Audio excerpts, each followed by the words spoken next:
আপনি যে দলের হোক না কেন, আপনার দল ইসলামিক না, আপনি আপনার দলটাকে ইসলামিক দল বানায় দেন। আমি বলি না যে ইসলামিক দল যেগুলো আছে ওগুলাতে আপনি প্রবেশ করেন, ওগুলাতে ঢুকেন, এটা বলি না। আপনি মুসলমান, আপনার দায়িত্ব, আপনার স্বপ্ন থাকা উচিত, আপনার ইমানের তামান্না থাকা উচিত যে দেশ ইসলাম প্রতিষ্ঠিত হোক। আপনি যে দলই করেন না কেন, আপনার দলটাকেই, আপনার দায়িত্ব ছিল ওইটাকে ইসলামিক দল বানায় দেওয়া। কারণ মুসলমান, আমি কিছুক্ষণ আগে বললাম, আমাদের সবকিছু হবে আল্লাহর জন্য, আমাদের রাজনীতিটাও হবে আল্লাহর জন্য, ভোটটাও হবে আল্লাহর জন্য। কথা বলেন ঠিক কিনা? কিন্তু আমরা সেদিকে যাই না। সুতরাং যারা বরং ইসলামের পক্ষে কাজ করছে তাদেরকে অপবাদ দেওয়া হয়, তাদেরকে কটূক্তি করা হয়, তাদের উপরে জুলুম চালানো হয়, তাদেরকে প্রহার করা হয়, বেইজ্জত করা হয়, অসম্মান করা হয়। কথা বলেন ঠিক কিনা?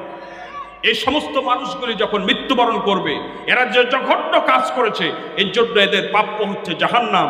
কিন্তু মৃত্যুর পরপরই যেহেতু জাহান্নামে যেতে পারছে না, এই জন্য যতদিন পর্যন্ত পুনরায় জীবিত করা না হচ্ছে ততক্ষণ পর্যন্ত জাহান্নামের একটা পরিবেশ দিয়ে সিজ্জিন আল্লাহ পাক তৈরি করে রেখেছেন। সে সিজ্জিনের ভিতরে কিয়ামত পর্যন্ত বিরতিহীনভাবে তাদেরকে শাস্তি দেওয়া হবে। বলেন নাউযুবিল্লাহ। আল্লাহ পাক আমাদের সকলকে হেদায়েত দান করেন। আমরা সকলে বলি আল্লাহুম্মা আমিন।